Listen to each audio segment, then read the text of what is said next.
Quiet. Here we are. Hello. Oh my God. Welcome everyone. Welcome everyone. It's ANZ Creators. We're joined by Aaron, Aztec, and Norza. Hello everyone. What's going on? Were you listening to the music? I've turned it down. I'm so sorry. Okay. What are those goggles? What's that about? Is this steampunk? Yeah, we're vibing. We're vibing? We're vibing.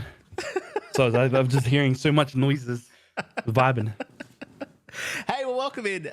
We're trying to do semi-regular, just sort of catch-up chats with fellow ANZ creators, and there seem to be a lot of questions and interest in YouTube. I know a lot of the ANZ creator community are very deeply into Twitch, but hey, there's a whole bunch of YouTubers around, and I feel like it's something that people should all have a knowledge of. So we've gathered some people today. We gathered some just what I consider absolute experts of YouTube, and Norz has disappeared. That's weird. Sorry. Here he is. We've got Aaron, Aztec, and Norza. Welcome in. Thank you so much. Do you want to maybe introduce yourselves to the ANZ creator community? Maybe give us a little history and a bit of background about your journeys on YouTube. Let's start with Aaron, because he's pointing elsewhere. God damn it. Yo, what's up? My name is Aaron, aka Aaron Aztec. Really creative name. I have been doing YouTube for since it's hard to explain. I've been doing YouTube on and off since like 2012, but I've been like taking it more serious since like 2019, and I've been full-time since 2022. I predominantly do 100 days in Ark Survival Evolved, or 100 days in like survival crafting type games. That's kind of where I kind of fell into. That's most of my content. But in general, I just love the game of content where we get to strategize and come up with cool concepts to entertain people, to make people feel emotions and do cool things and be really dorky and funny and weird and crazy. And yeah, I'm really excited to be here though. I'm excited to talk and learn and stuff. This is really cool. Hey, and thanks for giving up. This is an electric. Wow, I just clicked in your stream. Thanks for giving up a slice of your time tonight. I appreciate it from both of you. And Norza, do you want to introduce yourself as well? Well, I just put Aaron's link in there if you want to check out his YouTube channel. Norza, go for it. Yeah, sure. So I'm Norza. I actually started on Twitch and eventually moved over to YouTube early in my career when the YouTube game started to do well for me. I originally started in 2016 and I was making WildStar raid videos and WildStar content, greatest MMO ever to be closed down. And then I came back when I had time for work. What are you doing, Aaron? It's very distracting.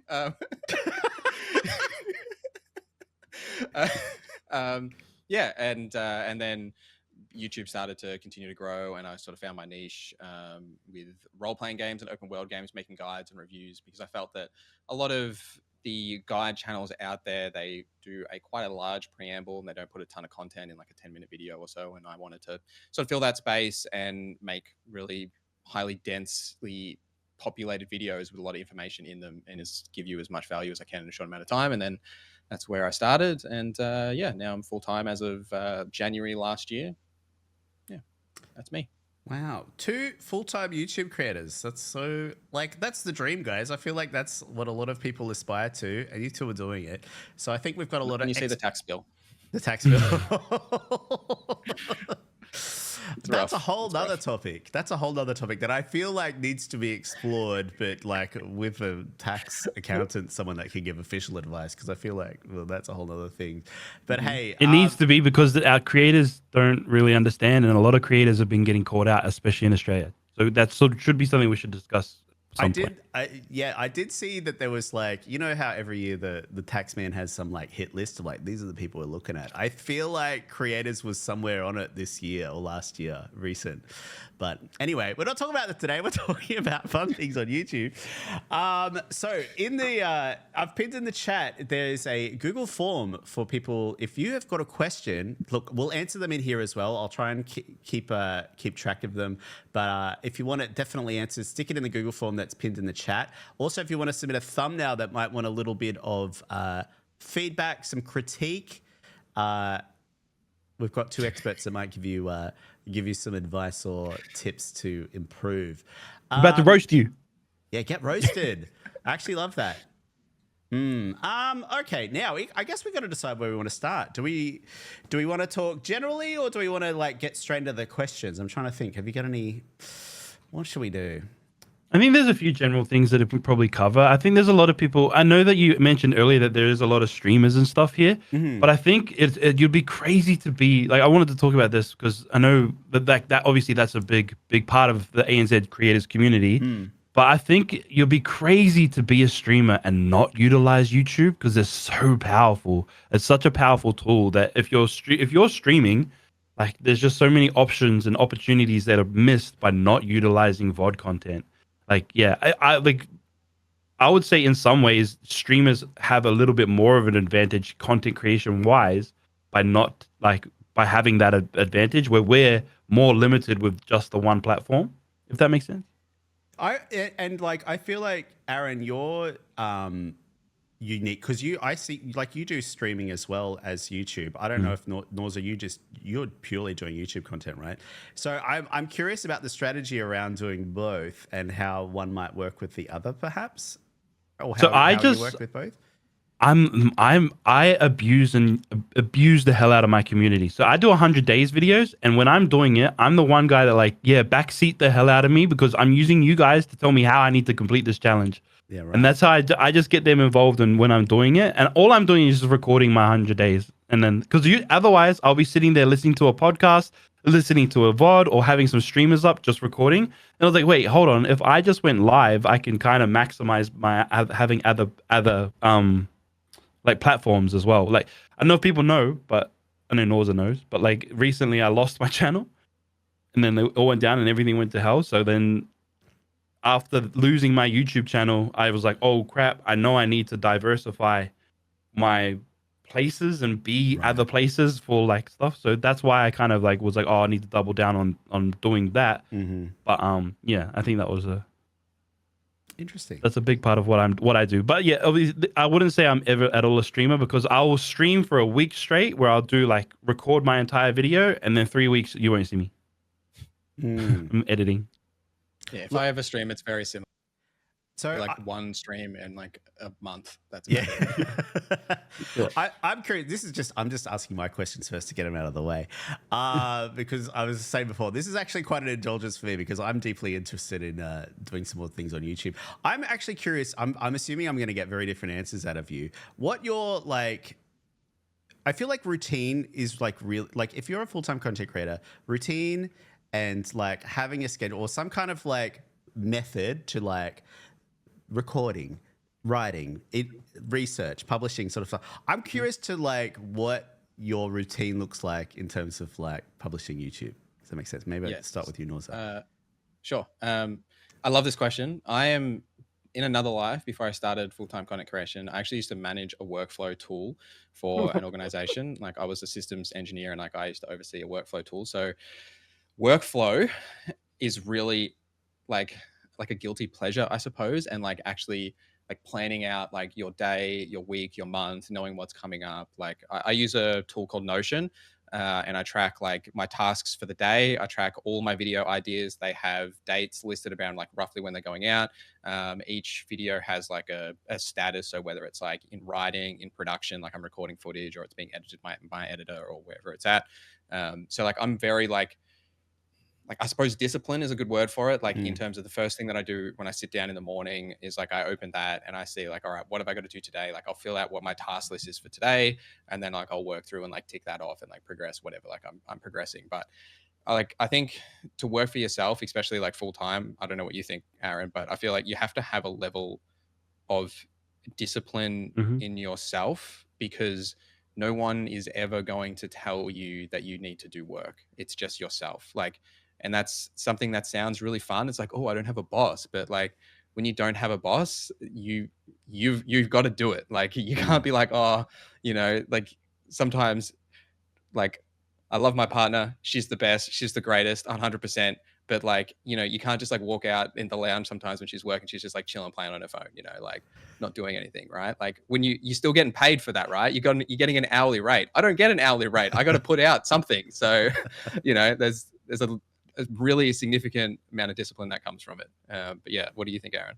Dude, I think you nail it exactly how it should be done, and that is like the standard of how it should be done.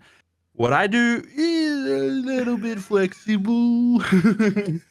But in saying that though, I think you're 100% right. And especially it's a little bit different, I suppose, in the YouTube game because you do like there's a lot of time in the editing where you don't have like you're not interacting, you're very by yourself. Like so you need to have like crazy self-discipline. So I'm like in a way fortunate. I have a wife and kids that rely on everything, rely on the money, rely on money coming in. So that is a like in a way, fortunately, like I have that drive. It's like, yo, if I don't, work, my kids don't eat, they don't like they're not gonna stop. Like no one's gonna stop. Like that's crazy. But like, they're not gonna have like a decent life. Whatever. My job is to provide for them. Yeah, no cool Christmas presents. Like so I think it's really important that like yeah, so but I have a routine now. So right now I'm in my office. This isn't my house. My house is somewhere else. I work in an office, so I wake up at 6 a.m., sometimes 5 a.m., and then I need to be here by 7, and then I'll work from 7, and then at 5 o'clock at the end of the day, I'm switched off. I go home and I get to clock in, and I'm with my kids and I'm with my family and really present. Whereas this kind of only just happened in the last couple of months. Before that, I had my whole setup at home in the lounge room. So I was sharing the space with my kids and my wife, which was hard. That's why a lot of my content, if you see it, it's voiced over. So I'll record and then I'll voice over when everyone's asleep at night after midnight. That's what I used to do. But now I've got this and I've got a structure. So because of that, I'm here, I'm working. When I'm at home, I get to be present with my family and get to be a part of it and like that things. But the difference is I'm 7 days a week. 7 o'clock in the morning to 5 o'clock at night. No matter what, no excuses. That's it.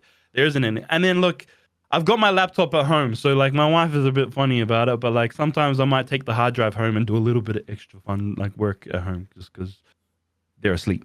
So that's like speaking of discipline, finishing at 5 is more discipline than me. I work every day as well, especially during busy periods. Like during quieter periods, I'll try and like take weekends, and sometimes I'll take a couple of weekdays off if I've got like, super quiet time where I don't absolutely have to do something right now. But yeah, 7 days a week, and like because my setup is at home, I work pretty much from when I wake up until I go to bed, more or less. Yeah, I think eat, do stuff, but yeah. I think to like really be able to push it, like I think it's one of those things, and I've been thinking about it a lot lately. Like, yeah, it is the dream, and yeah, it isn't. I am blessed and very grateful to be in the position that I'm at, but like I work hard, and like I know like that is the biggest difference on why I am where I am compared to where most people aren't. And like if you want to be absolutely like I'm anywhere near where I want to be, like at all. Like not even close. Like I look at other people. That's why I'm here. I want to be a part of this community, not because I want to give back my knowledge to everybody that's here, but I also want to learn. Like there's so much you can learn from everybody. And I think like, some people I've been here having this conversation lately, like, oh, you have X amount of subscribers, so you must be that's stupid. I was like, if you're entertaining, it doesn't matter. Like numbers are just bullshit. Like, oh shucks, can we do that? It's fine. It's whatever. Sometimes when I get passionate, I get a bit. Edit it out. We'll edit it out in post. It's not live, right? Like we're an Australian community. I think swearing is implied somewhere in there. Okay, sometimes I get, especially when I get really passionate about this stuff, I get a bit. But yeah, I think you guys get the sentiment. The workflow. Judge, Norza referred to Notion. Notion is what's that? Notion.so. Is that right? I'll put a link to Notion in the chat. There we go. But Notion's a huge tool. I think that's a whole nother conversation about people who use Notion and like the power that tool has. I feel like if you want to do a workshop about that, oh boy, there's some absolute Notion nerds around, and I've seen them, and okay, let's maybe move on to. I think if we start talking about thumbnails, I think that might be interesting. I'm curious before we even look at any. Oh no, it's muted you. It's censored you. Who,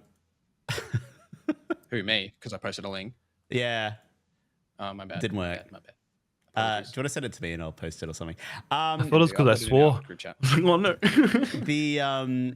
I'm curious to know if, so we're talking about YouTube thumbnails. I feel like there's some theory, some general ideas that exist around what makes a successful thumbnail.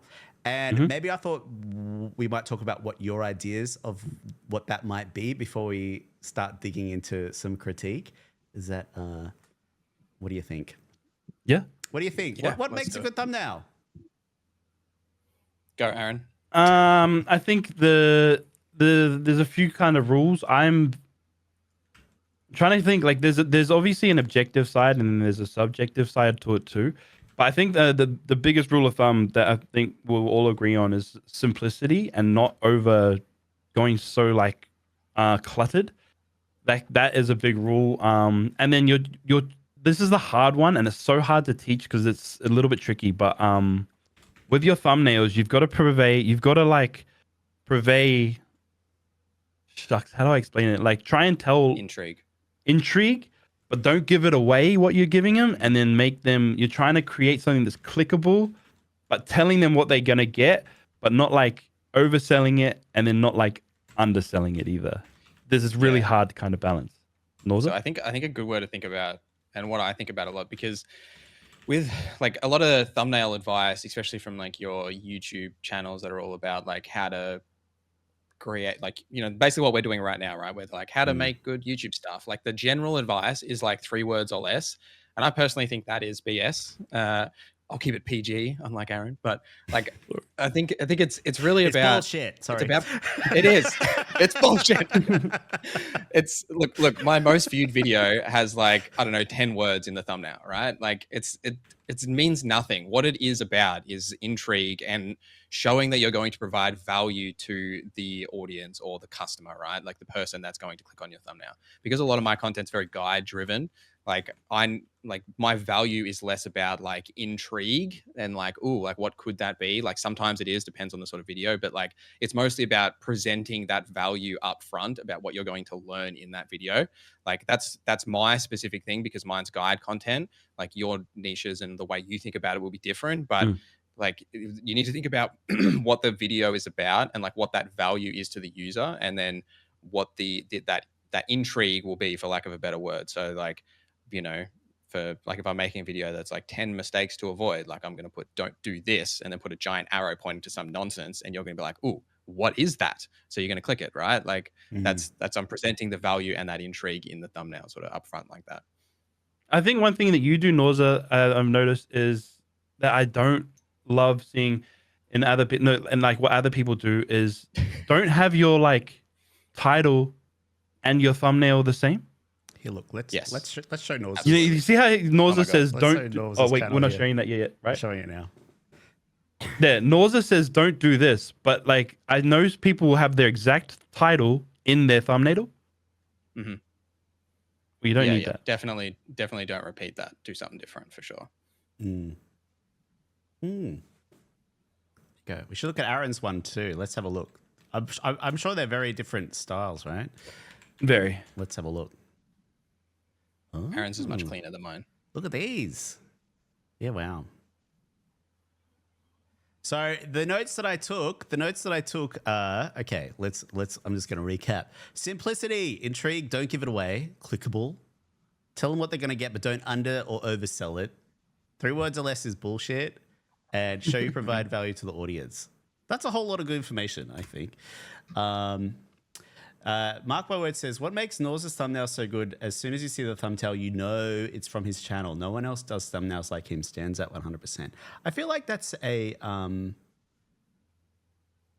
that's an interesting thought about sort of. I feel is branding the right word? Like branding your thumbnails to make Branding it look like you. Is that like a style?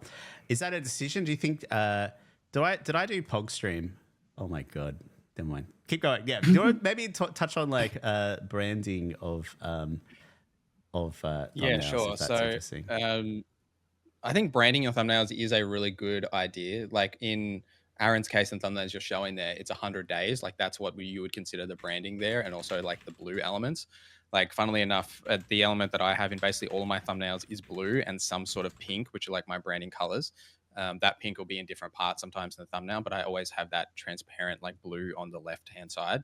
I do think it is important to have some form of branding on your thumbnails, but you want that to be as as light as possible, like as such a light touch that it's recognizable that it's your thumbnail, but it's not overbearing that you can make every thumbnail completely different, if that makes sense. So like the 100 days makes sense for Aaron because like that's like the core of your content, and you can see that in all of your videos. And for me, it's like that blue because I cover multiple games. Like that element will always be consistent across the game, so you can get that sort of brand recognition from it.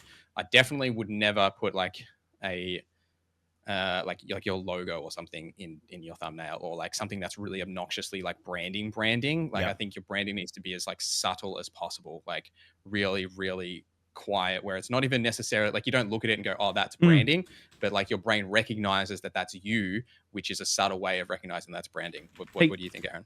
Yeah, Pog, can you look up a friend of mine? His name is Raz Clark, and this is a perfect. So RAAS. Yeah. Clark.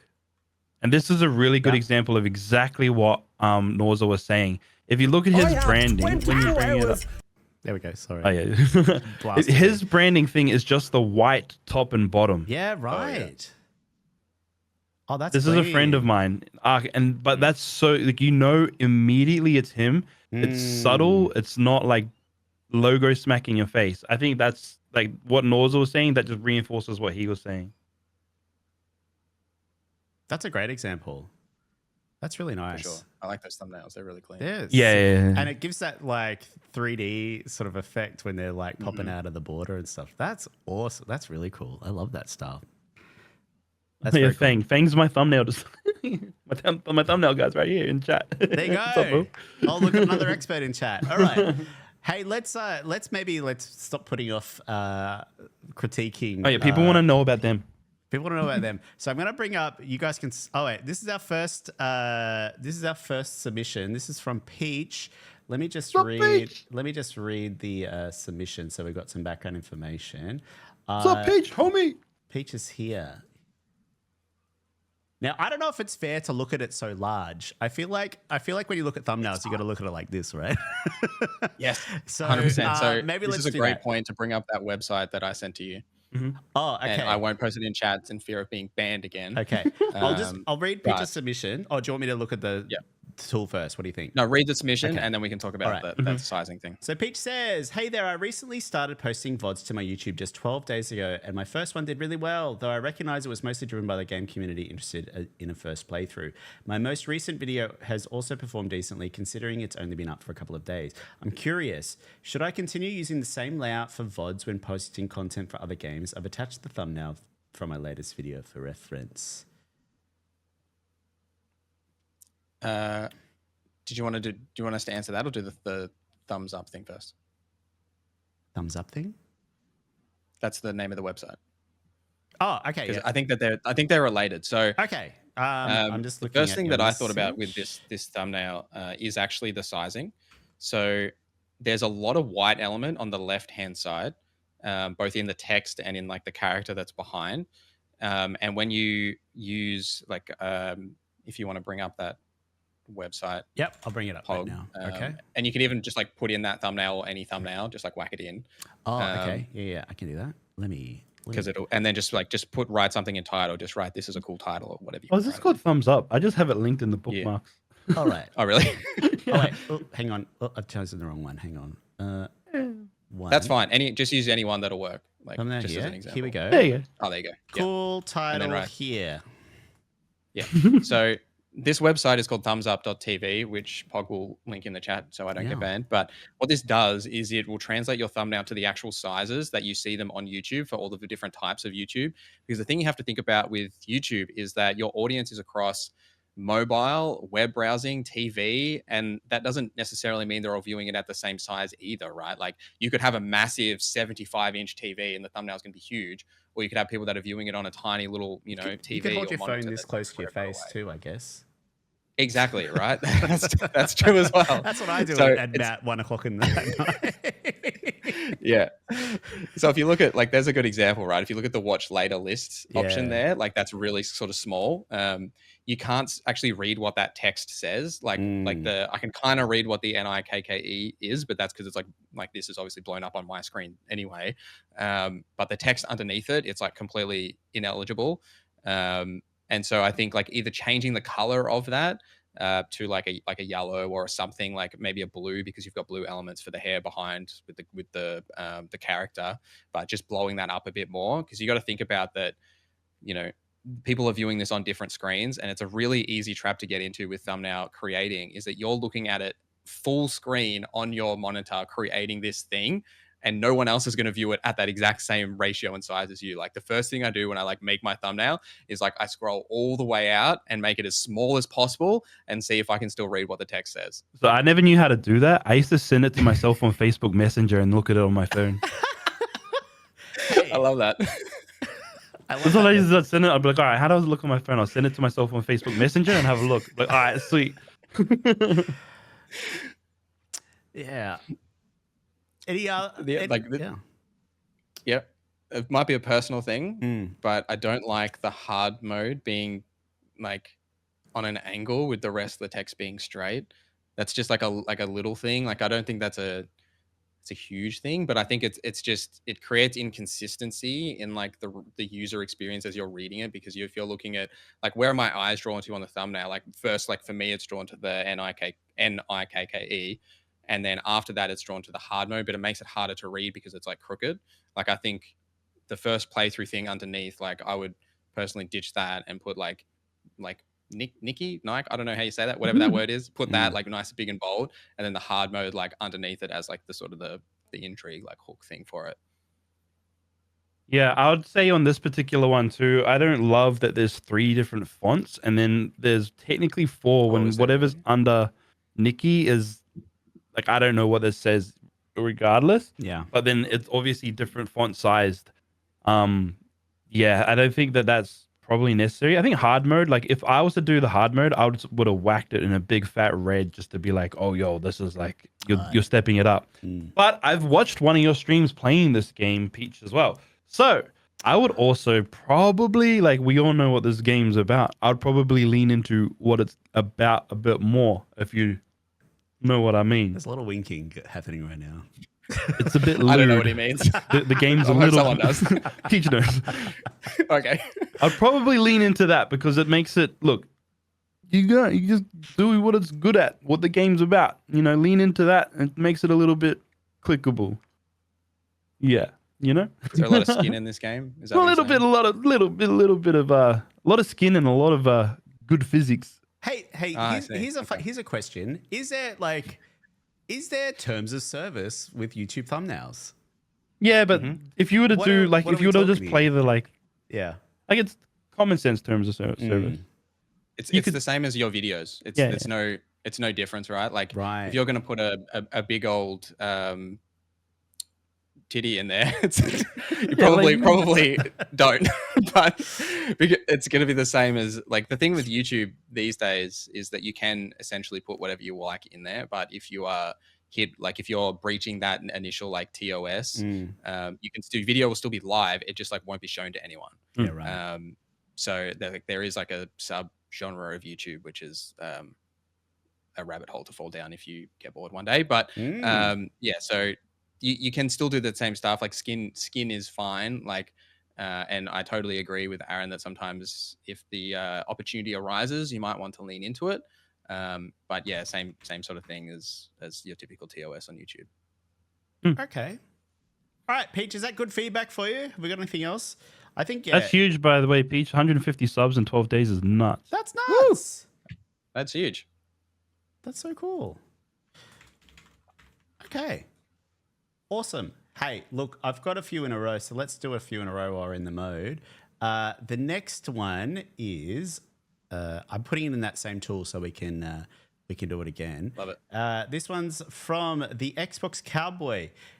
He asks, do these look good for a live stream thumbnail? My lighting is purple when I stream. This is why I add purple to the thumbnail. Also, is there too much going on? I see a few things going on. This is your game, Norza. But I suppose in general, like I think, yeah, I think in general, like I don't know, part 7 is immediately something that if you're just trying to do that feeds to the algorithm, it's all automatically click offable because most people want to see. Most people go, oh, if that's part 7, I want to, and I didn't see 1 through to 6, they're not going to click, and you don't really want that. especially if that's a live stream type of thumbnail. Your little logo in the bottom left, I think there's no need for it. And then what I don't understand the cowboy part, and all of these things are stuff, and especially because I'm unfamiliar with this, like YouTube's most powerful part is the fact that it's so discoverable. So try and like, I feel like sometimes there's a balance between like having your community have like the in jokes and your community type of stuff or whatever, and then there's trying to like, you don't want to like gatekeep, like push people away from not understanding what that is. Like I don't understand the cowboy part, and I don't understand the logo to the bottom left. Let's Play is probably like, if you're doing a live stream of this, that's kind of implied. So I don't think that's necessary either. Whereas you could probably use that space for like your entire, you could blow up that entire like your face, your face cam. Having the Xbox controller there, I think is cool, because then obviously I go, oh, okay, he must be doing this on Xbox. Like that's actually not a pretty cool little touch. And I'll probably play around with the Dragon Age like picture a bit more. I think that you kind of leave yourself out for being able to be a little bit more creative in that. The purple part, I suppose that could kind of work. I guess that's cool. Blend it. Yeah, I don't. I think I agree with the part 7. I also think the contrast of the part 7 being purple makes it like impossible to read in the smaller sizes too. Like you can't even see it, so it's not really like, no. I don't think a single person would have clicked on that thumbnail because of the part 7, and I would say even less people were able to read it anyway, or like even notice that it was there. I'm not a huge fan of the segregation of like the right to the left. Like it's very jarring. I think like if you wanted to do something like that, like the purple that you've got there, like if purple is like your theme color, right? To just talk back to what I was talking about with like the blue, for me, like to make that sort of have some element, like maybe 50% transparency, and then have that image sort of like blown up behind it. So then it's like a consistent look across it. And then, I agree about like the logos, and also blowing yourself up. Like if your content is about you, like if you're the personality there, especially for live streams, you want to be as front and center and as big and obnoxious and YouTube facing as possible. Like as in, doing those YouTube faces like that, all that crap, like, right? Like you want to be you want to put yourself as front and center as that, because if it's a live stream that's about you, if that content is about you, then you need to be the center of the thumbnail. I'm assuming, Xbox Cowboy, do you use camera for your live streams? I'm assuming that's a great question. Because if you don't use camera, you shouldn't be in it anyway. Yeah. You do. Okay, cool. Yeah, good. Yeah. I think, also probably remember, like, I'm only going to assume you're trying to grow an audience. There's two parts of it too. Like, if you're growing an audience, you want to try and put, like, your best foot forward, because you're introducing yourself with your thumbnail. That's like the first port of call before anything. Before your title, before everything, you're introducing the world to you via your thumbnail. This is why this conversation is so important. And there's so many things. Like, I'm not going to say that I am perfect by any means, but I've had consistent, I'm not going to say luck, because I don't believe in, like, I do believe in luck. I think luck's the thing. But I believe that there's, I've had a consistent run with pretty successful videos. And I think a large part of that is because I've done well with thumbnails. But also another thing too, I think I want to add to like the whole conversation, is that community is really important. We've created a YouTube thumbnail thing to roast. My start, but when I first started like really taking it serious, I was sending this to people. And if people were just like, "Oh, this is great," I never sent it to them again, because they were not helpful. Every time I would send it to people and they're like, "This sucks, and this sucks," I was always sending it to them. I'm not trying to get good feedback. I'm trying to get views. That's what I'm trying to do. So I was always like, now I send it to people and I'm like, oh man, I know I'm about to get roasted. But every single time, like the finest details, the finest, tiniest things that I've been told, like, oh, see, this font kind of sucks. You should use this one. And I'm like, I can't tell the difference. They look the same. And like, but like, these are the reasons why we've gotten, I would say, like, I'm going to just big note myself a little bit. Yeah. And this is why, like, 2 years ago, I had 1,000 subscribers. Now I've got 100,000 subscribers. Whereas prior to that, it took me 5 years to even get to 1,000. You know what I mean? Thank you. But what I'm trying to say is, like, I am so invested in ANZ Creators. I think this is the coolest thing ever because you have a massive tool here for everybody to literally like use the knowledge of everybody here. And I'm not saying just me, myself, Norza, Pog, Zombie, like the guys that are like absolutely killing it. I'm telling, because you got to remember, everybody in this entire thing are consumers as well. Like, what do you like to click on? What do you like? Just because we're doing full time or whatever, like that doesn't mean anything because you're consumers and you're the ones ultimately clicking on the video. So you do have a valid say in what happens. So remember that as well. And I think this is why this community here, you could literally, like, I was fortunate that I found a community earlier, jumped into it, which was the art community and the art creators, and all of us started talking and we started pumping it out. That, like, I'm telling you, using that knowledge of like everyone, crazy advantage. Yeah. Kondu saying that thumbnail chat's incredible. Yeah, very good. A lot of participation. I feel like I need to like be brave and get roasted soon. So we'll see what's going on there. Hey, should we move on to the next one? What do you think? Yeah. Go for it. Okay, let's get there. This one is from, let me just go back. It's from Duty. Is that right? Is this one from Duty? Oh my God, that guy. It's from Duty. His question is thumbnails. Thank you so much for the background information on this, Duty. Thumbnails. Just rich information that we're getting here. So here it is. Rainbow Six Siege, hands-on with Blackbeard. I feel like immediately this Aaron, one is like doing a bit better from my layman's perspective. Well, the reason I want Aaron to go first is because Duty's a friend of mine and I've been roasting his thumbnails for quite a while. Fun fact, he started making thumbnails in PowerPoint and they were terrible. And so now he's advanced to using, I think you still use, do you just use Premiere right now? Like, I think he just uses like a frame in his Premiere right now. But anyway, he's advancing, he's improving, he's doing well. Round of applause for Duty. Go, Aaron. I think I like it. I mean, it's hard to like, I think it meets a lot of the criteria for a lot of what we talk about. I mean, in ways to improve, I'm sure like maybe you could probably play around with the text a little bit more. I would assume that the foreground of this is more subjective, so I don't want to do this off of stuff that I've learned, but this is probably something that I would do. Whether it's effective or not, I don't know. But see how the soldiers in the foreground, and then you've got the blurred background. If you're gonna use that and the space is kind of unused, what I would probably do is try and find a way to highlight the foreground, the character, by playing around with different colors with the background. So maybe I would use I would typically, this is a Photoshop talk, but I would usually use like a color background, typically a blue, and then I would just change the thing to so it kind of saturation. Not the saturation, but like the opacity. Yeah. Where I did the overlay, I changed that to overlay. I forgot the thing. I know when I look at it. But just to try and then I think that would bring that character more forward. I also think that like the character, the point of that character is the gun, and you're blocking it with the text. So like I think like the gun and the shooting is the highlight versus, and then you're kind of blocking it.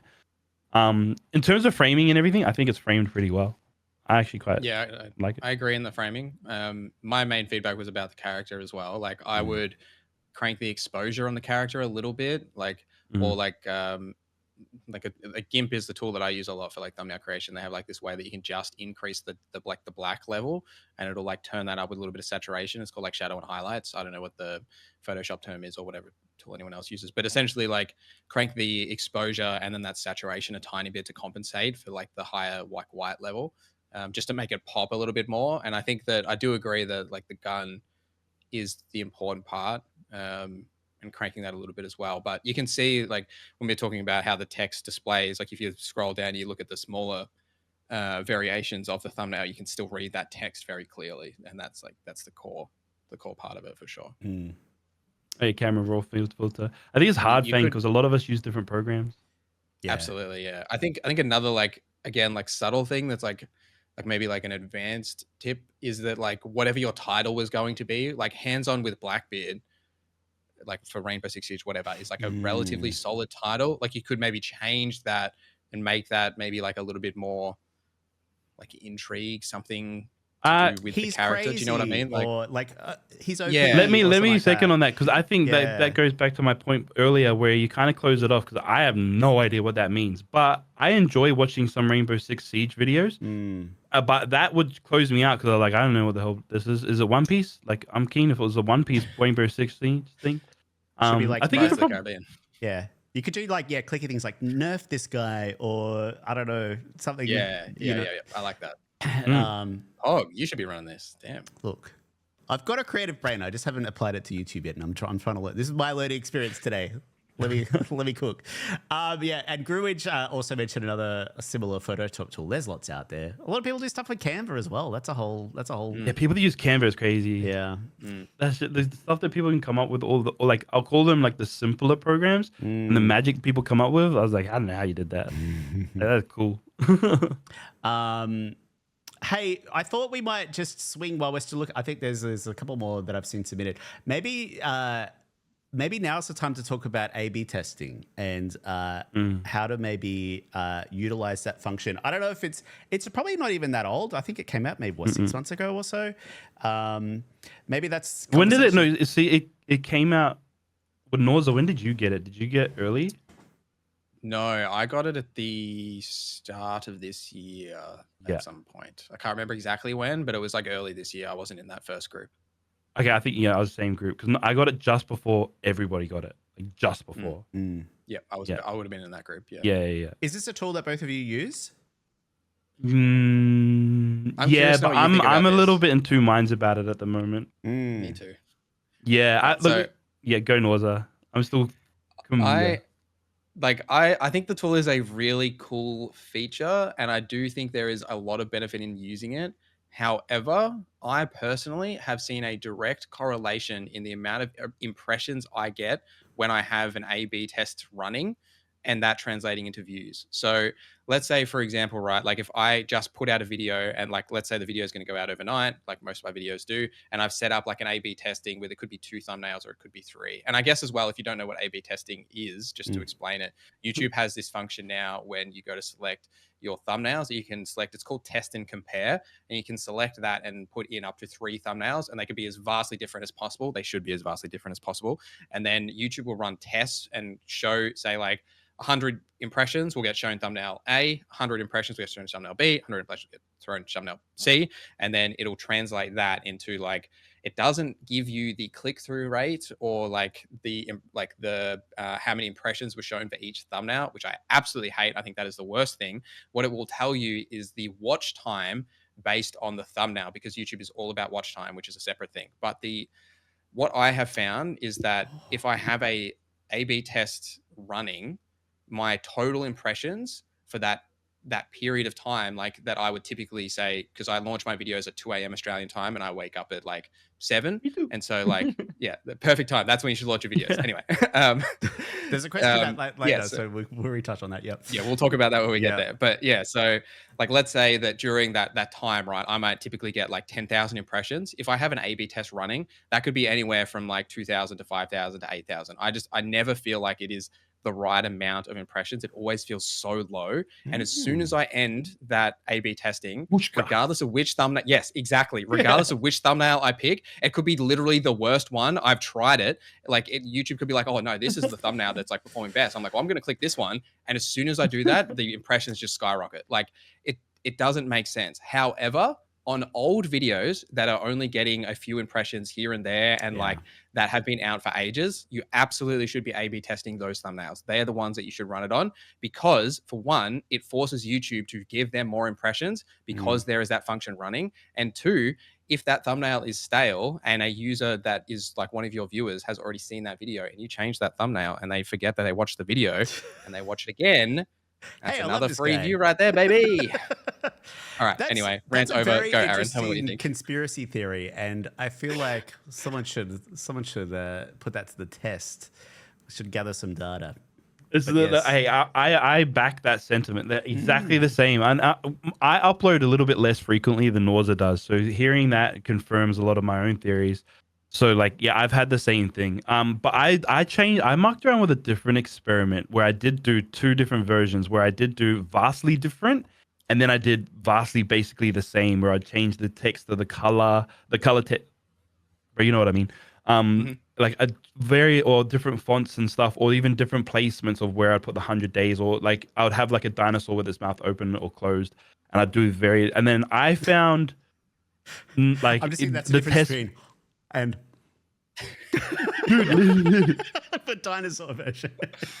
no, legit. I had that. I didn't know Like, I wanted dinosaurs to had see if it YouTube made a faces. difference. That's a whole thing. That's a whole thing. So yes, but it's a really weird sentiment. I don't even know if that's the right word, but it's a really weird space at the moment. And then we, amongst my little ARC community, we have been talking about this exact thing: if A/B testing is good or not. Because I don't think it gives us accurate information that we can actually use. It gives us accurate information that benefits YouTube and not really us as the creator. Because I don't know what to do with the information that it gives you with the analytics. It's like, yeah, they saw that thumbnail, so they watched it longer. I was like, I don't know how that makes sense. But like, Yep, I agree. It can be confusing. Very interesting thoughts. Yes. Oh yeah, sorry. And then yes, I want to double down on that. What you said earlier about go to everything old.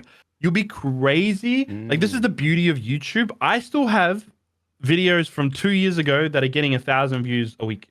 Yeah. Like, it's like, and then so go back to your old stuff and refresh it. I changed the title a little bit. I changed like the thumbnail a little bit, and I've got each one of my videos, I've still got folders of their thumbnails, and then I just rotate their thumbnails around. Trust me. Free views, baby. Yep. The big secret to being full-time on YouTube is it's all about your old evergreen content. That's where the money is.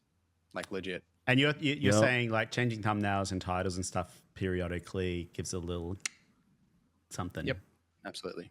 Yeah, I wouldn't say it's not going to be like groundbreaking, but it helps. No. Yeah. It wakes and like it wakes I up the algorithm. wouldn't do it to videos that are completely dead and getting 0 impressions, right? Like, if you look at that video and it's like getting like, you know, 100 views, or like in smaller cases it could be a couple of views, whatever it is. Yeah. But the key is that it is getting impressions. Like, YouTube is showing it to people. Yeah. If you tweak it a little bit, then that could translate into more views. And then That's like interesting. YouTube is all about that translation. Like, as soon as you get a click, YouTube will try it again, and then if that other person clicks and they try it again, then it'll try it with 4 people, and 2 people click, and then it snowballs, right? That's I'm gonna try that, because I do have a couple of videos that are like still almost 2 years old that are still getting like 1,000 a week or more. So it's like interesting to. I've never touched it. I've just left it alone. That's so interesting. I've seen people like have old videos a year old, take off and go crazy.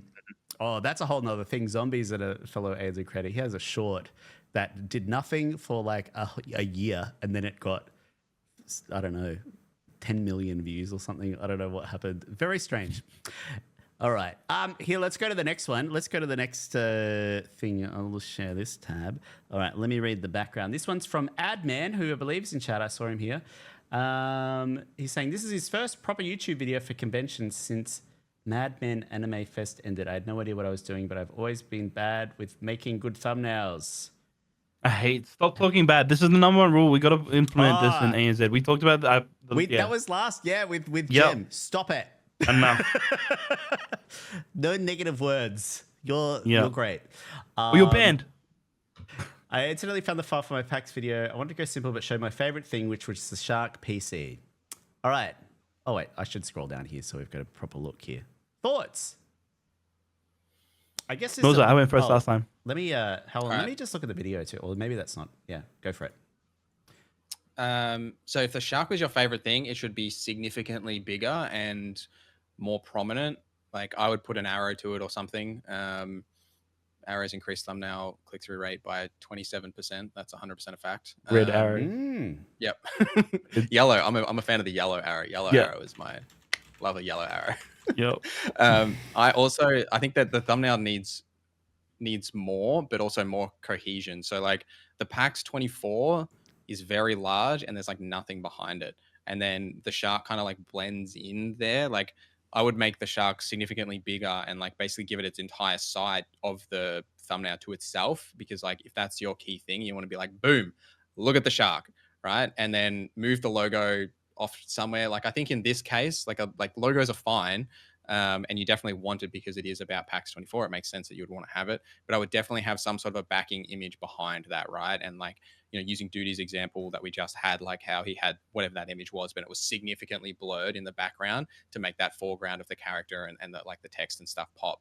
Like, you could, like, if you wanted to like make this the most clickbaity thumbnail you possibly could, I would blow up that shark on the right hand side, right? I can't believe this, and put an arrow facing to the shark, and then just put like some blurred image from PAX or something on the background that's like pretty heavily blurred, so that the shark is really prominent and that text is really prominent. And there you go. That's what I would do. And he doesn't mean that in like clickbait is not a negative. Like, it's not, like, there is clickbait and then there's like clickbait. Yeah. There's bad clickbait and there's good clickbait. Like that's ultimately what you're trying to achieve. Yeah. Is clicks. Good. The thing with clickbait that I would say is the best, like, to determine if something is good clickbait or bad clickbait. If you're putting a clickbaity thing in your title or your thumbnail or whatever, if you answer that clickbait question or whatever that is in the video, you're fine, right? Yeah. Like I can't believe this, pointing to the shark, right? I'm sure you talk about the shark in the video, so you've answered that. Like you've met that criteria, right? If you make up something that's not in the video at all, then that's when you're crossing the line, in my opinion. Just deliver on what you promised. You're promising something with your thumbnail and your title. Just deliver on that. There you go. That's it. All right. I think in terms of this particular one. Sorry. Yeah, go. Yeah, I think in this particular, I'm looking at two different ones. I think in this particular one, there isn't enough of the thumbnail's not telling me enough of a story to make me interested in what's going on. I don't really know what the shark. What's is there a title? What's the title? The video. This is the video here. It's called Welcome Back PAX 2024 Highlights. This is the video here. So it's a vlog. It's like vlog content. Yep. Hey, nice. You've got almost as many views as subscribers. That's exactly what you want. Yeah. I think the rule of thumb is like 20% when you're doing good. Yep. Yeah. Okay. So it's a typical vlog thing. I think there's not enough there to entice me to click. That tells me on what I'm gonna get. Like, what am I gonna get out of that exactly? I think the blurred background of showing that you're at a convention. PAX 24 can even in itself can be a little bit like, where are you? Are you Melbourne, West, East, Europe? There's a bunch of them. And then I just think there's not enough there to make me understand what I'm going to get in it. Cool. All right, I see there's two more thumbnails to look at. I'm going to cut it off there. If you've got more that you want to talk about, the ANZ Creators, the Discord, and you're one of us in there, feel free to utilize the thumbnail conversation that's been popping off a little bit with some feedback.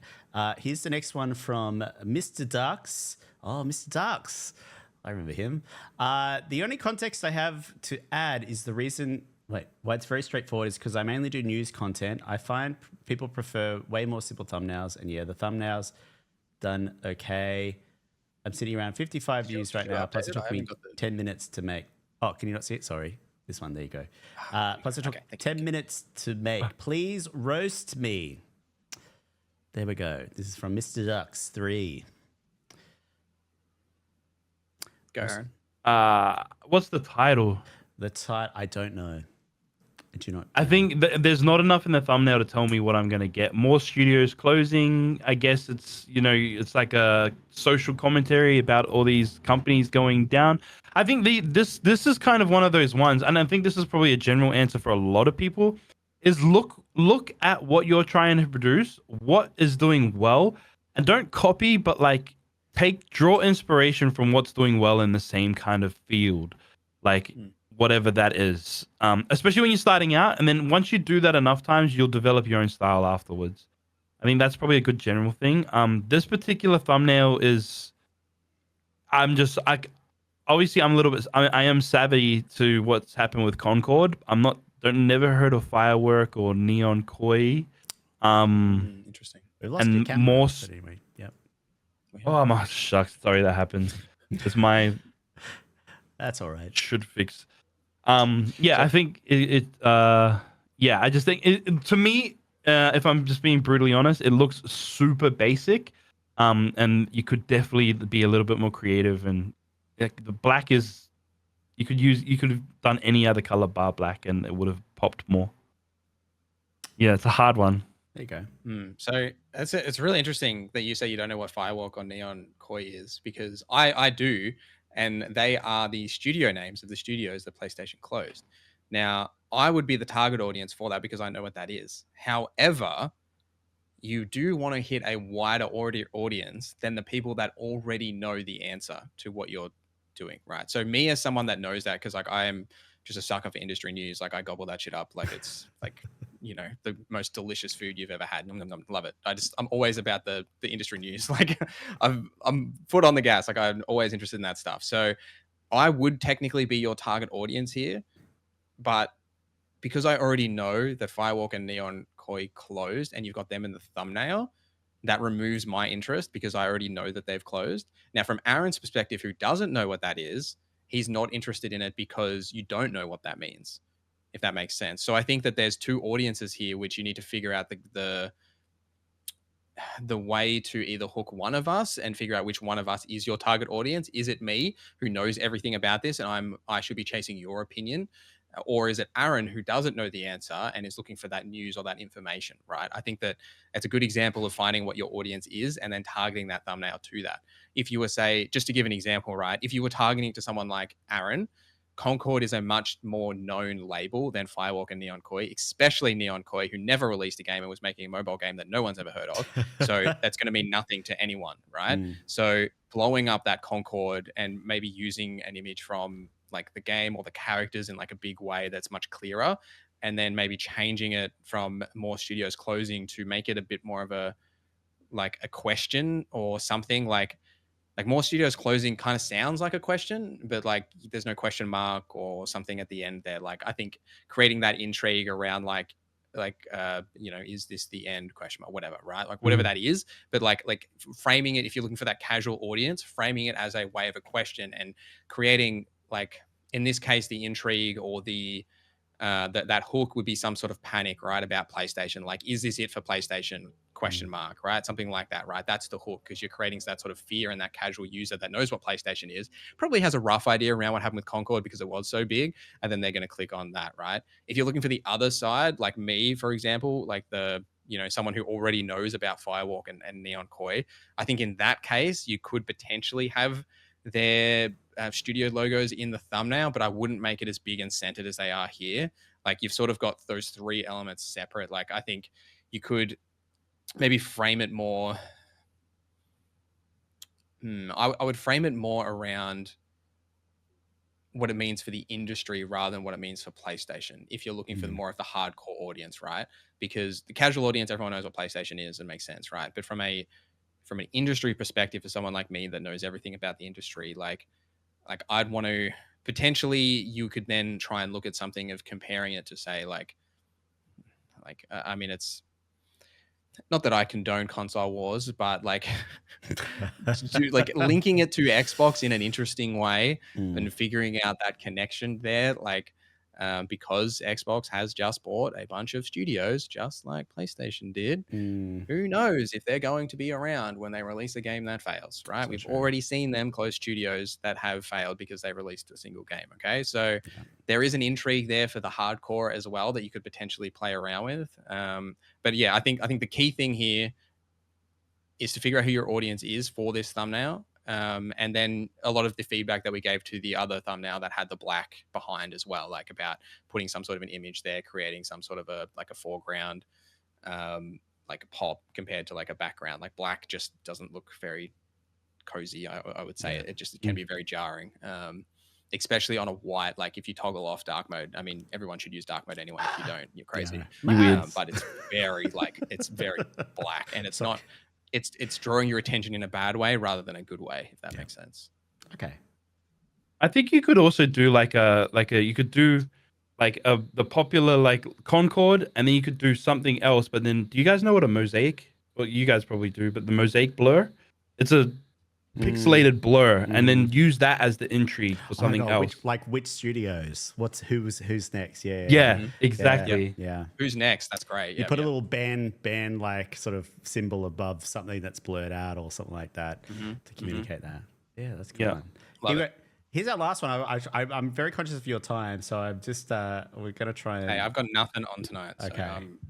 I've committed to well, not doing a lot of work. Oh, Aaron's Lord. sort of jet Aaron lagged as well, has so- a wife and hungry children waiting for him at home. No, I told them he's Oh, I haven't later, got so I'm those things, chilling.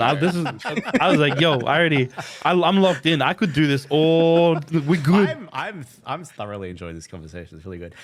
Here's the last thumbnail because there's a couple of other ones, just general YouTube stuff as well. This is from Fang Studios. He says, I created this for a client and it didn't perform as he was hoping. I nailed what subjects he wanted to place in the design and I feel like I did a good job at not having too much going on. Just wondering what I could have done differently, but keeping all the elements in the design. Thanks. Also, shout out to Aaron Aztec, the GOAT. You're an ick. Norza, I know. Yeah, go Norza. Okay, I would ask what the title is. I'm so curious. Because this tells me nothing about what this is. Like, I don't even know what I'm looking at. Like, Fang, give us the title. I'm and the clearly not the target audience for this. Sorry, I had to cut you off. No. Playing yeah, as an Australian in D&D. Oh, yeah, that's rough. I don't like this thumbnail for that at all. And that's not a dig at Fang if this is like what he requested. But yeah, so the D&D Oz in this like the Australian, I kind of get that, like what that is, but like that doesn't make me think of D&D. That doesn't really make me think of anything. Like the suit of armor kind of does. Like I think that there needs to be that left element needs to be more D&D focused or like larger because like I just don't know.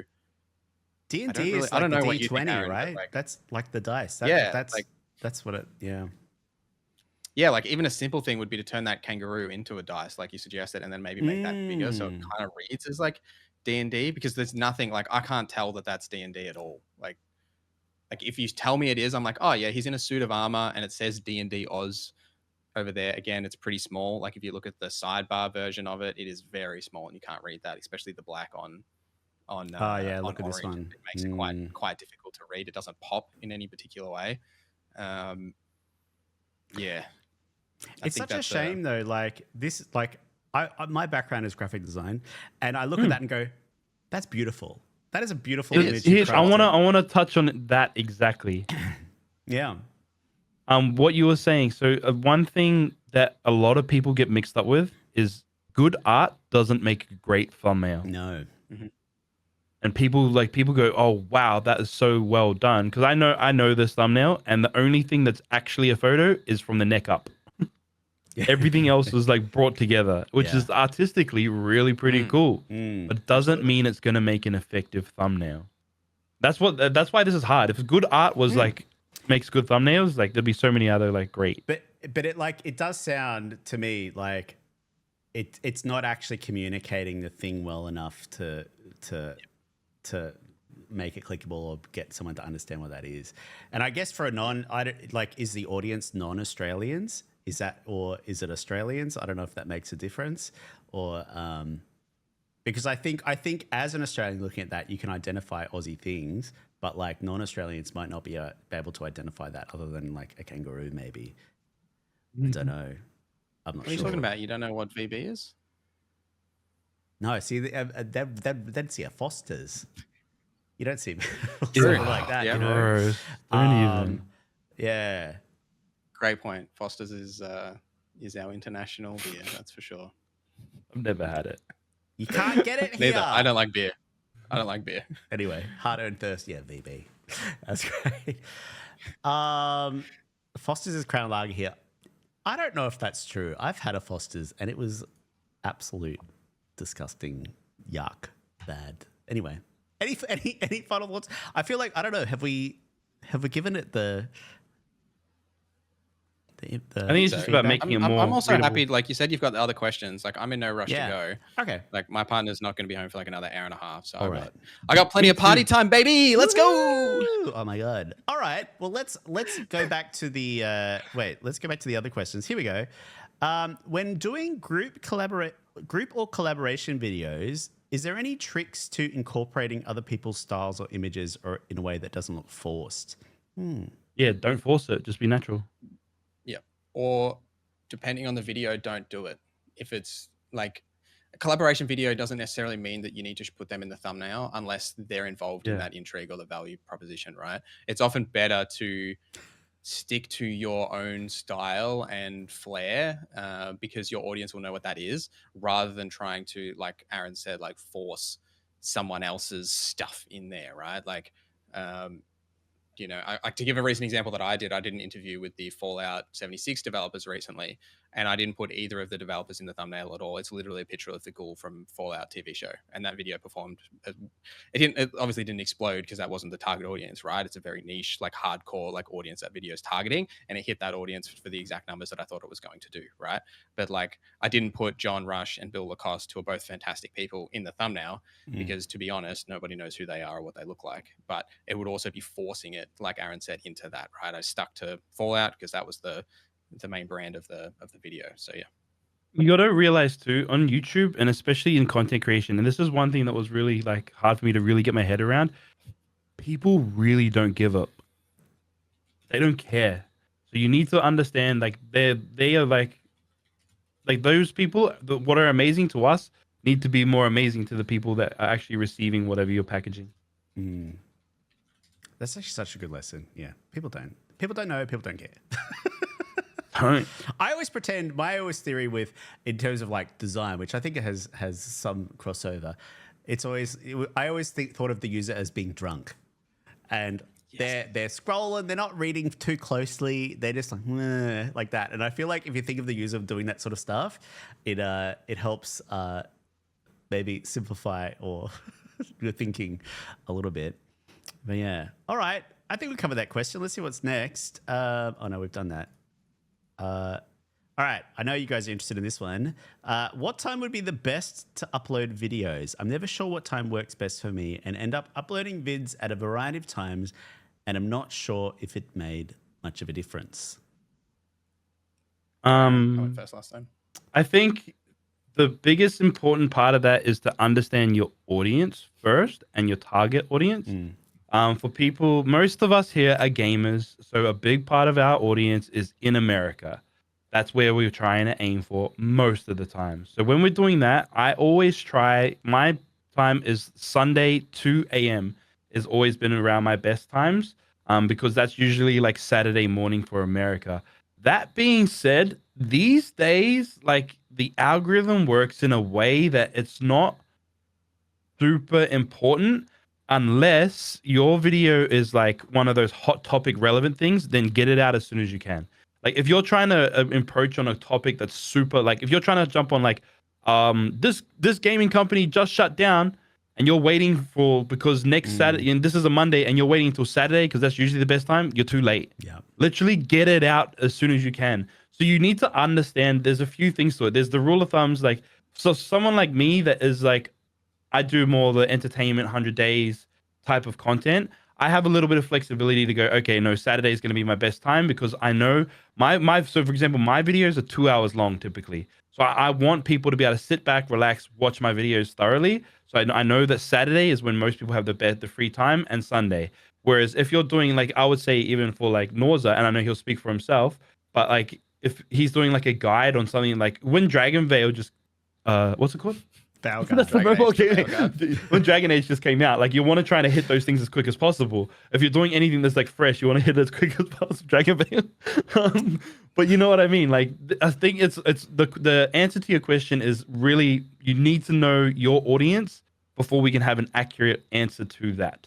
Is it? I just have a follow up as well. Like I think if once you've sort of decided what it is it important to sort of be posting at that time like consistently as well, or everyone's gonna have a different answer. For me, no. Yeah, interesting. Yeah, okay. I lean towards no as well, because YouTube is really, really good at allowing you to post whenever you want in terms of like that, because it's still going to serve your video to its audience. In the olden times of YouTube, well before my time, when everything was based on your subscribers numbers, which is just like a pointless figure these days, other than to get the cool thing that Aaron got, the silver play button. I can't wait till I get mine.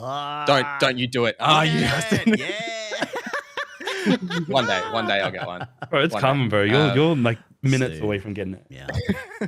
But yes, so back in the olden times when it was all based around subscribers, because there was no like algorithm to recommend you content, that was when it was really important to be uploading regularly, and so then your audience knew exactly what it is. But like 90% of YouTube now, they don't open. I'm one of those weird people that when I open YouTube, the first like I open YouTube on subscribers. Like my YouTube bookmark goes to youtube.com/subscribers. Like, whereas basically everyone else just, it goes to either like the YouTube homepage or they, you know, open it on their phone or TV. And that doesn't show you subscribers. That shows you recommended content. So what to translate that into the question is that you could have posted that video whenever. It doesn't matter, because YouTube will still serve it to that user when they open it up, as long as that video is live and they're going to watch your content. I will say though, that if you go into your YouTube dashboard under analytics and audience, and when your viewers are on YouTube, you can actually see a rough sort of like heat map of when your audience is on YouTube. And you typically want to upload at the very start of that period where it hits like that, like very many of your users are on YouTube, where it's like the thickest at that start point of that, because then that video is live for when all that audience is on YouTube. I do agree with Aaron 100%. 2 a.m. Australian Eastern. Are we daylight? Are we standard time? I have no idea what time zone we're in right now. Who knows? But 2 a.m. our time, Victorian time, best time in Australia right now. If you're an hour either side, I don't think it matters. Yeah, it doesn't. But like, that's the best time to upload, because the fact that YouTube is a global platform, even though like, I think like when I look at my analytics, I think like 10% of my audience is Australian, and then 5% Canada, 8% UK, 40% United States. Everyone who is going to like see a successful audience of some regard on YouTube will have a very high amount of viewership in United States, especially if you are speaking English. Basically, only if you are speaking English, it's like unavoidable. And the best time for us here in Australia to upload is that very early period, whether it's 2 a.m., 3 a.m., whatever, because as Aaron said, you hit those morning periods for the US. It's also when the UK is awake, because it's like nighttime for them. So you're getting that nighttime hours for the UK, you're getting that morning hours for the US. And then when the Australian users wake up at like 7, 8, whatever, they're going to be awake and still be able to hit and watch that video during its early period, which is still relatively critical for the video success, is getting those initial views and impressions to make sure YouTube serves it to more people. But the other question of uploading at the same time and like whenever, I don't think it's that important. Like I will, like Aaron said, if I'm doing a news thing or something like that, that's super critical, I'll put it out like immediately. Often when a new game comes out, like if I'm pivoting to Dragon Veil, the Guard, the whatever you called it, if I'm pivoting to that, right? Like if the embargo is at like 10 p.m. or whatever, I'll obviously have a video that goes out then, but I'll also have a video that follows up very, very quickly, even if it's outside my normal schedule, just to make sure I'm hitting that initial window, regardless of whatever time that is. And then after that, it'll be on my regularly cycle. But yeah. You got to remember, this is these are obviously advice that comes from us and our personal experiences. And that question there is very specific to different people, because there are certain types of video makers that do better by like, okay, I know that my favorite person is going to upload this Sunday at this time. I know I'm going to be able to watch it XYZ. So that's kind of a thing too. On the other hand, on the flip side too, like Noza was saying about like YouTube is very rewarding to like whatever, that like people stress about upload times. I need to get it out this time, and then they make a subpar video. Your number one priority is making a good video. Yeah, that's it. Like make your best video, and you're better off doing another revision than trying to hit that 2 a.m. time. 100%. For sure. Longer the better as well. Yeah. Hit that 8-minute mark, baby. Got to get that mid-roll ad. Yeah, I don't know. I'm under 8 minutes. Crazy. Never release a video under 8 minutes. There you go. That's a pro tip. Oh, I missed one thumbnail review, but they didn't give one specific one, so I'll just share. We can just look at it as a thing. This is Creator Dashboard Juria. He might be in chat here. Maybe just a little touch on any thoughts about this one. Which one? Cool. So I think those first 3 is a prime example of when thumbnails work and don't. So if you look at the don't miss this, it's pretty clear why that video has 6K views. I wouldn't say like, I think there's still some things that I would change about that thumbnail, but talking about like intrigue and things about that, like don't miss this. You've got an arrow. I told you arrows increase thumbnail click through by 27%. You've got that. You've got the intrigue. Move aside Twitter in bold. Like like that's, that's drawing that intrigue. Like you're really hitting it there. I'm not a fan of the orange, like the plain orange background. I think that's a little too bold. I don't know. What do you think, Aaron? I think, I think that's a good example. I think especially for the content, so I've looked at a few of your videos. I think especially for the type of content you're doing, you should be trying to find a way in the early days to find a brand that fits. So when I land on your channel, I can see cohesion between all of your thumbnails. But also don't let that sway you either, because you're still in the early days.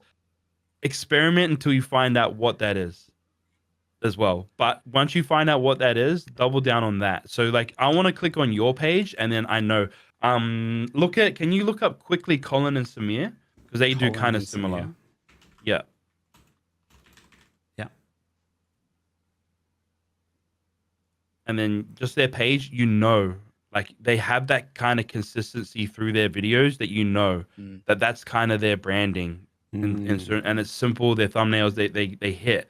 Obviously, they've been doing it. This is what they do. They're probably one of my personal favorite, like YouTube guru type things. That's kind of their branding, and then they alter it and make it change and work in their kind of thing. I think that's what you need to look at trying to do. So question for everyone in chat. Just looking at their thumbnails, tell me what the branding for that thumbnail is. Like, what is the consistent feature of that thumbnail? Some of them are different because like some of them are like 2 years old. So maybe if you want to go to videos, Pog, you'll be able to see the recent ones and that you'll be able to see that consistency a little bit more. But tell me, chat, what is it? Black text, yellow background. Bingo. That's exactly what it is. It's not necessarily the black text as well, but you got the white text in a lot of them. But it's that one word or phrase that's extremely highlighted in like the yellow background. And it's like, fuck yeah, like multiple of them are fuck. Like great way to draw intrigue, is swearing for sure. But then you've got others that are ruined and like boring, killing, like very like emotionally charged words that are like highlighted to like look at this specific thing. That's a great strategy. But yeah, really cool. I go back to the creator dashboard. Yeah. I want to touch on this, and this isn't thumbnail related, but go to videos. There was what was the video I watched? There was one, it's like a longer-ish one. It was like an interview. Actually, no, I think it was the Jawoodle one. You click on the start of that. Yeah. Can we hear? Can everyone hear? I would fall over and you guys probably can't hear, because I didn't start where I started. I don't know if I'm showing you. The only thing I tell myself is to not waste 2 years playing trendy games. No, like stop playing trendy games. Stop playing trendy games. It's flooded. It's saturated. Do anything else. Anything. The one thing. Okay, the check in here. All right, sweet. The one thing, you've got a long form thing. You literally gave me everything I wanted in this video in the first 18 seconds. I don't need to watch the next hour. You gave me everything that I needed. Now go look up a guy named John Uche. So JON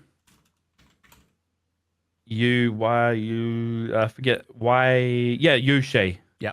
Got him. Watch his Casey Neistat and watch the first 20 seconds. I guarantee you want to watch the rest of his just videos. It's like his most recent video. Okay. One of the Casey Neistat. Yeah. Watch the first like 20 seconds. I was so insecure about what I was posting. This is really embarrassing to talk about, but like, I want to ask you to break down. Oh my God, what's that embarrassing thing? Vlog. Talking to cameras is a science. Also, you've got the text on the screen. Writer's block. When I see people using really crazy creative fonts, I like roll my eyes. Have you ever gotten? Obviously, creating something like that text requires a lot of work, but you can see like there's probably like a 1 second rule in this early 20 seconds that like no frame is on the screen for longer than 1 second. Like I reckon if you go back and counted it, it'd be like 6'8". Can you? There'd be almost 20 cuts in that first little bit. I'm literally going 3. Like another big project I took on was the documentary. That's a great example. Here, look, I'll link that in chat if people want to have a look at that as another example. John Uche, by the way, is an ex-employee for YouTube, so he knows a lot of the ins and outs. He's got all the hookups. He's quite heavily involved with a lot of like of creators and stuff. Like the dude knows everyone. He's done interviews with Mr. Beast, Ryan Trahan. Like he's pretty hooked up, so he knows the game. But one thing that I noticed from that one video with Jawoodle is like you literally gave us everything that we desired in the start, and you didn't hook me. I was like, oh, I got everything that I needed. Like I'm kind of satisfied that like I didn't need to watch the rest. like where you should try and focus on hooking. Yeah, the fast pacing and the writing's really good for going, oh, yo, this is what we're going to get. What do I need more? And then you ease into it 100%, especially for these long forms. So it's like, you could start, say his video would be like, oh, here's the biggest lesson I've learned. It's, or something like that. Yeah. Or, yeah, I get No, well, it. Ja Rule actually gave you a lot of the sound bites. I remember watching it. And he's like, oh, one thing I wouldn't do. And, one thing that we were talking about. Can I counter that? I wouldn't cut there. I would then cut to your reaction, like jury, like I would cut out his answer and then cut to you going, oh, reaction face, right? Like whatever he said, like it's the most interesting thing ever, and then pull the video, because then you've added that extra element to that, right? Like what Aaron said, 100% right, totally agree. But you want to go that little extra mile. You're then showing the audience that it is worth the answer, like finding out what that answer is, because you're like having this massive, insane reaction to whatever he said. He could say that, I don't know, pineapple's great on pizza and you fall off your chair, whatever it is. But yeah. There was this one say, pineapple is good on pizza. That you're so good at. Wait, this is not. You need to think when you're posting, what is a viewer going to get out of this? When I wasn't taking it seriously, I would just post things for the hell of it, and they weren't really do really well. And I'd be like, why am I posting this photo? Okay, because when you post things at strategic times, the algorithm picks it up. For example, if you are... Okay, that's more. Oh wait, I'm realizing I'm not showing anyone anything. Yeah, that's what I mean. I'm failing. Oh look, I'll restart it. They would have heard it. Here we go. You need to think when you're posting, what is a viewer going to get out of this? When I wasn't taking it seriously, I would just post things for the hell of it, and they weren't really do really well. And I'd be like, why am I posting this photo? Okay, because when you post things at strategic times, the algorithm picks it up. For example, if you are... What came first? Minutes to start here. Content creation. I think it's too long.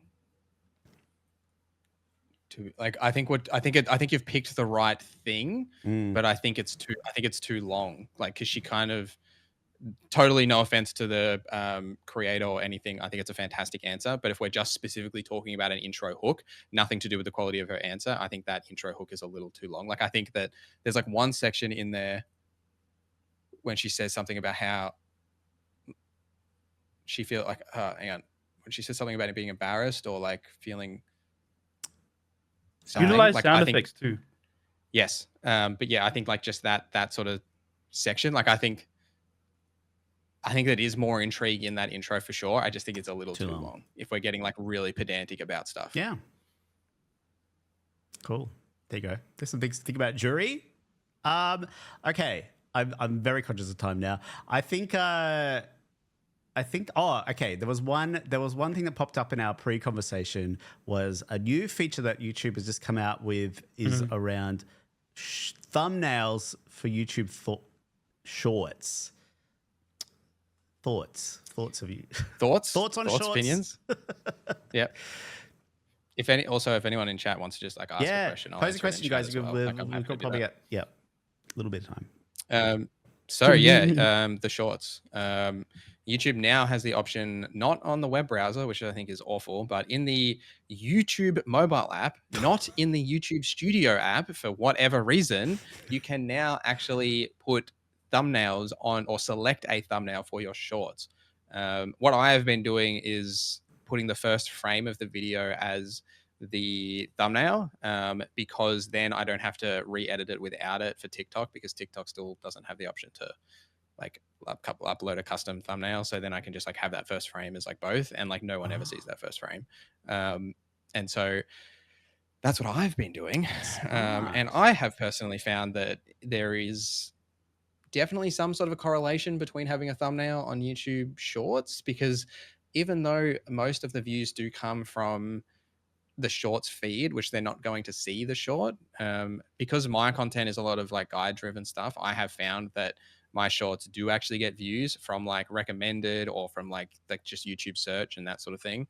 And in the same regard as why you should have a thumbnail for your long form videos, it does help to have a cohesive look, and like it helps make that thumbnail pop than just have like a random frame from the video that like has no context. But what do you think, Aaron? Have you been using the good old thumbnail feature in the YouTube mobile app?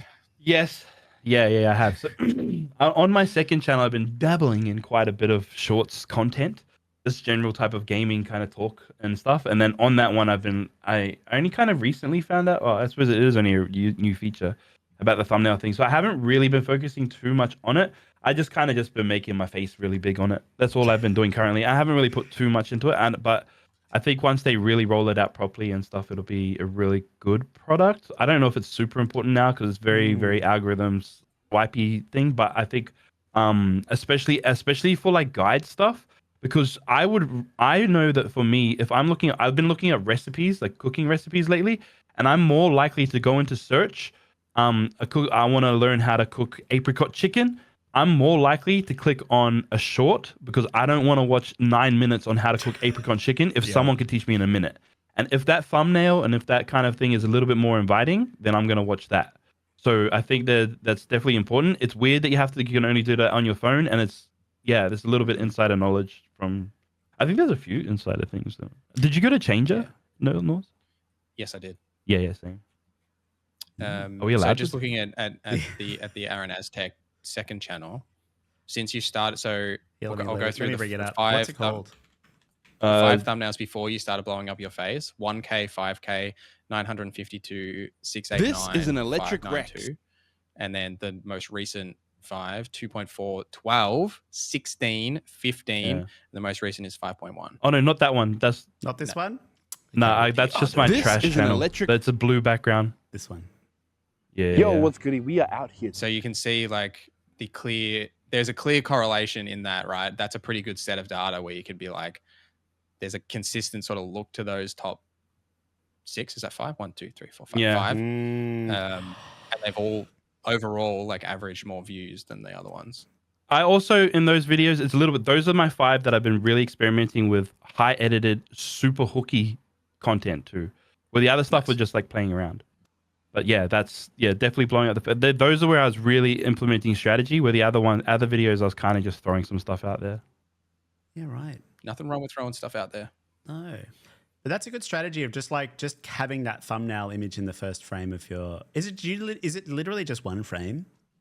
Yep. That you grab? Literally one frame. So that's total flash. So I make the thumbnail, and then I just make it that I just like load the JPEG into the editor and make it that first frame. My audio has started then, like there's still like something happening there, and it's not just like a frame and then everything starts, but it's just that first frame of visual is just the thumbnail.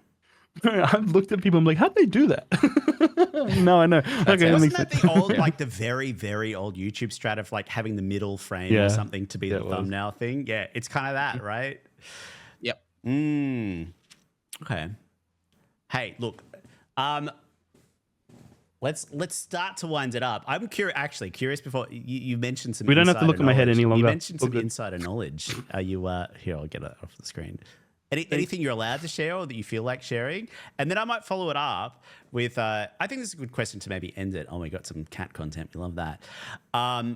Maybe if you guys have been in the game for a long time and you've found success. Like if you were talking to someone that was starting out, like what would be the piece of information that you wish you knew when you started that you might know now that you would tell someone that's starting out as well? You know what's hard? Everything that everyone hears about that's super cliche that I used to roll my eyes at is really true. You know, the old just start and do it. You know, the old you're gonna suck at the start. Like, it's really cliche and stupid, but it's super accurate. Like the more I've gone through, the more I speak to people. Like I've had a few people that I speak to regularly come through in the chat that I'm like, they're like, oh, but, and every excuse I can, there's no, honestly, in chat, come up with an excuse and I'll debunk the hell out of it and call you stupid because like there is zero excuses. For example, for me, I was working a full-time job. I had 2 kids and I had a wife. My wife was not working. She was only looking after the kids. I managed to I would work 6 days a week, 1 day off, and then I would be working 50 to 60 hours a week and I would still be working on my content because this is my dream. I wanted to do it. So like, people be like, I don't have time. Like, make time. You don't. People sit there. You think you need 8 hours? You don't need 8 hours of sleep. You need I currently now, if I go to bed 10, Okay, no, I'm having 8 hours now, but it's because I'm disciplined. I'm like, wait, what? You're like, fuck sleep, and I sleep so Yeah, good. no, I sleep pretty good now. But at the start, I was lucky to get 4. I was going to bed at 4 o'clock in the morning, waking up at 8, and being like, "Oh crap, I slept in. I need to work." Like, So, yeah. I agree. I do think sleep's more important than you're giving it out to be, because so someone that suffers from insomnia from time to time, and who had just got back from a 24-hour flight and hasn't slept much, sleep's very important. But I will say, I used to also work full time. When the YouTube channel finally started taking off, which was for Wasteland 3, for me, that's when I first started really seeing growth and like getting like not going viral because I'm not massive, but like seeing like thousands of views sort of come in. I was going to sleep at like 1 to 2 a.m. every single night for, I don't know, weeks at a time when that first started happening, because then Baldur's Gate 3 came out after that. Then that's when everything started rolling for me. But I think it's definitely just start. But you also need, if you want it to become a serious thing, you need to be committed to it. But that also doesn't mean like if I say like, oh, I went to bed at 2 a.m. whatever, right? Like, what were you actually doing during that time? You need to use your time valuably, right? Like I can sit here until 4 a.m. and be like, oh man, I went to bed at 4 a.m. last night. I worked really hard and I did absolutely nothing, right? Like you need to do something tangible and actually put stuff out and make stuff, like Aaron was saying, and just put things out and just do things and commit to it. But you also need to respect that you are a human and you do need those breaks sometimes. But when things start to really get on a roll, you need to knuckle down and go for it, for sure. Yeah, I agree with that. I just have terrible anxiety that someone else is working harder than me. That's just my problem. Oh, same. Yeah. Yeah, I agree. I think there's a... Sorry. I will never be outworked by anyone.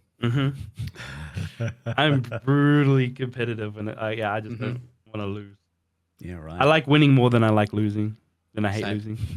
Wait, the other way around. No, I hate I hate losing more than I like win. Oh, shucks. You get the sentiment. Yeah. Yeah. No, I get you. Like a thing that I used to do when I was, and still to some regard do today for motivation, is like if like other guides, creators that are sort of in a similar niche to me, if they like, a new game comes out and they put out like 3 videos in the first day, I'm like, all right, bet I'm gonna put out 5 tomorrow. Like I'm like, okay, I see you. I'm gonna do more than you, and I'm gonna do them better. And that's like, I'm just a very competitive person, and I find that like a lot of my motivation comes from that drive, but not in a like toxic way, right? I'm not looking at their view count and being like, oh, they got more views than me or whatever. Like I think that's another conversation, but it's just find that motivation wherever you can and then do something with it.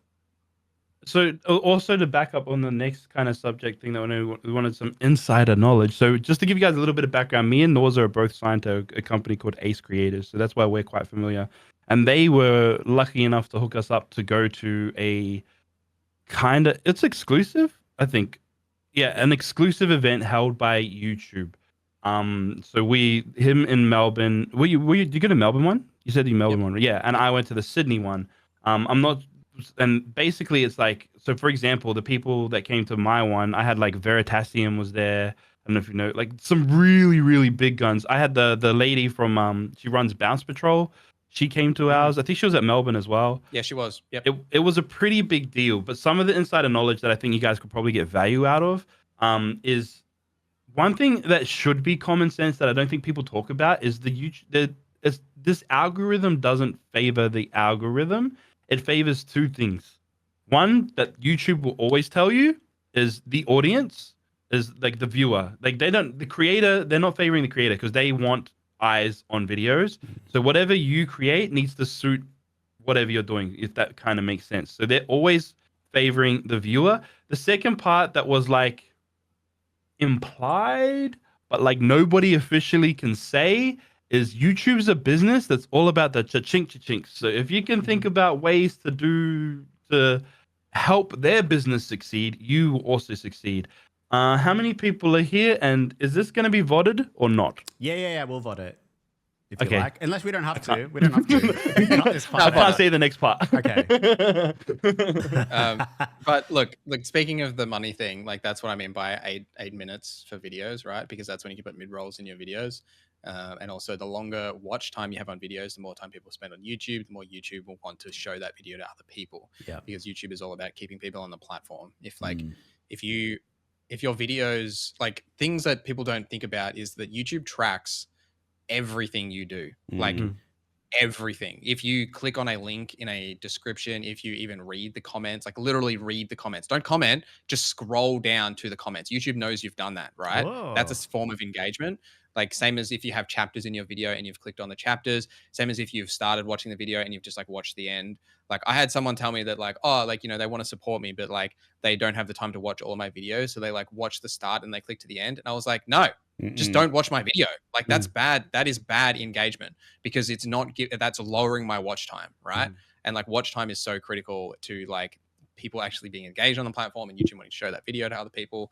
And yeah, like you're 100% right, Aaron. Like you got to think about it as a business, even though it's not cool to say. But I think everyone or most of the people here should be thinking about it as a business because they want to make some form of income from this, right? It might be the uncool thing to say, but like if you want to do it full time or part time or do it more than just like for fun, and that's totally fine to do it for fun. Like if that's what you want to do it, then you need to think about it from that perspective and not try and like, you know, go further with it. But if you are trying to go further with it, then you've got to think about it from the other side of things too. Great. All right. I think that's a nice cap on the conversation that we've had today. This has been I've got so many takeaways. I've been making notes. I think it's definitely a conversation that we'd love to continue and in the ANZ Creators Discord as well as on social media and all that sort of stuff. So I want to thank you guys for your time. I might give you an opportunity if you want to plug anything or you got something going on that you want to talk about or let people know what's happening. And maybe just reintroduce yourself. Go first, Aaron. Yeah. Or are you thinking as well? What do you got? I can go. I can go if you want. Oh, no, go. Yeah.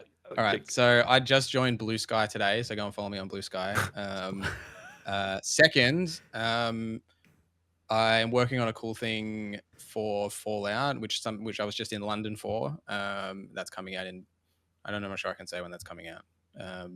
But within the next month, that's coming out. So if you like Fallout, Bethesda stuff, if you want to know why this weird guy was in London for 4 days, then you might want to check out that video when it does come out on youtube.com/Norza with capital Zs. I'm sorry. There we go. Check that out. I think, go check out my channel. Probably my other channel, my one with the shorts on it, just normal Aaron Aztec with the blue background, is probably more suited for a wider audience versus my 100 days content. 100 days content is super nichey. To probably like to second on what Norza was saying earlier, like I don't actually try and tell anybody that I do it, not because I'm ashamed, just because I don't want people to click on me just to support. Like I want people, because it hurts more just to support than to like, you know, yay, bro, I watched one of your videos once. I was like, you just killed me. Like, don't do that. So yeah, but my other channel, Aaron Aztec with the blue background, is my my main. Well, is probably be a bit more generalized, talking about some stuff, and that's what kind of when I'm going to be playing around with a lot of other stuff. I'm streaming a little bit on Twitch lately, on and off. Come say hello.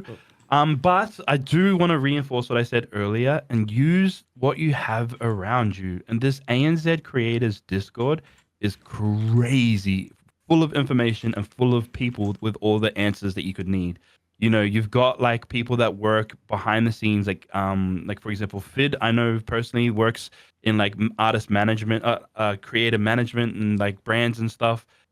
You've got like your experts that have been doing it, like Pog and Zombie have been teaching heaps. You know, myself and Norza are massive YouTube geeks, so we love this kind of stuff. You know, Pog is the one that's kicking us off of this stream now. Like, we're happy to stay longer. I think like there's so much to learn, through everybody's experiences too. And I know that there's a few people here. I know Mark My Words is really getting into his YouTube. I know Jury with the creator dashboard, and like, yeah, get amongst it, learn, practice, try, and honestly. It's very scary to put yourself out there amongst colleagues, but like if I give you feedback and it's super nice, it's usually because I don't like you. Yeah. like you said before, like like critical friends is so you don't want yes people. You want people that are actually going to like tell it to you straight and give you the harsh thing that you need to hear to do better, to actually improve. So I think there's plenty of that. Yeah, do better, capital Zs next time. All right. Yeah, thank you very much for that. Yeah, get my mic working better. And yeah, and please be that for other people. Everyone should do that. Just say the uncomfortable things if it's going to help people sometimes. You know, people need to hear it. No one wants to be discreet. It's great. We love you. Da da da. No one wants that. Yeah, I got roasted so hard, and that's probably why I got. Right. Yeah.